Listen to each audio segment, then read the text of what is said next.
Okay sir. మాజీ ముఖ్యమంత్రి ఆయన పార్టీ అరాచకాలకి అండగా ఉంటా ఉంది. వాళ్ళ టైంలో పోలీసులన్నిటి కూడా అక్రమాలకి అరాచకాలకి వాడి తెలుగుదేశం మీద తప్పుడు కేసులు పెట్టేదానికి వాడుకున్నారు. మా ప్రభుత్వం వచ్చిన తర్వాత పోలీసులు శాంతి భద్రతలు కాపాడుతూ మహిళల ఆత్మస్థైర్యాన్ని ఆత్మగౌరవాన్ని కాపాడుకుంటూ ప్రజలకి అండగా ఉంటుంటే ఈ రోజున మాజీ ముఖ్యమంత్రి తెనాలి వెళ్తున్నాడు. ఎవరి కోసం అంటే గంజాయి దాగి పోలీసుల మీద దాడి చేసిన దుర్మార్గం కోసం వెళ్తూ ఉన్నాడు.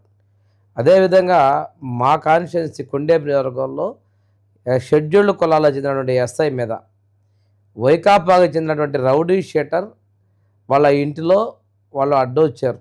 వాళ్ళ అక్క భార్య అడ్డొచ్చిన వాళ్ళని పక్కకి తప్పించి ముందుకెళ్తే దాని మీద పోలీసులు దాడి చేశారు, సభ్య సమాజం మీద దాడి చేశారని చెప్పి మాట్లాడు సిగ్గుచ్చాడు. మా కొండలరావు అనేటువంటి వ్యక్తి ఒక రౌడీ షీటర్.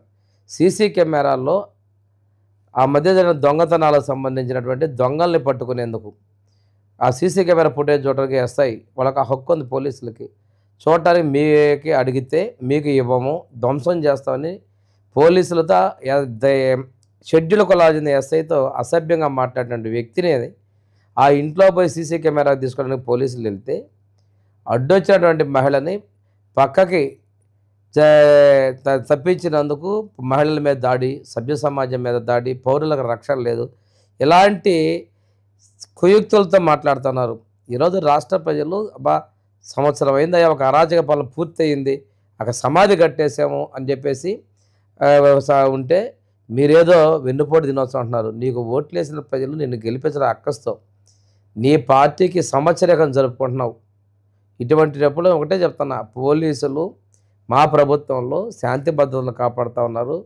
వాళ్ళ విషయంలో వాళ్ళ విధులకు ఆటంకపరిచినటువంటి వాళ్ళ విషయంలో కూడా నువ్వు చూడు, అక్కడ ఉన్న ఎస్ఐ షెడ్యూల్ కులానికి చెందిన ఎస్ఐ అండి, అతన్ని కూడా పరామర్శించిన పోయి నీకు ఓదార్పులు పరామర్శలు ఇదే కదా నీ డ్యూటీ. అందువల్ల పోలీసుల ఆత్మస్థైర్యం దెబ్బతీయద్దు. ఇక్కడ కూడా ఎస్ఐ మీద నీ కార్యకర్తలు వాళ్ళు అడ్డం ఉంటే పక్క తప్పు కాబట్టి వాళ్ళ మీద నువ్వు దాడి చేసినారంటాం, ఆ ఎస్ఐ మీద కేసులు పెట్టాలంటాం, ఆ ఎస్ఐని సస్పెండ్ చేయాలంటాం. ఇవి మంచి పద్ధతి కాదు. పనిచేసే పోలీసులకి ధైర్యంగా అండగా ఉండండి. ముఖ్యంగా అతను తన విధి నిర్వహణలో ఉన్న విషయాన్ని కూడా గమనించు. ఎవరి కోసం పోయాడు అక్కడికి?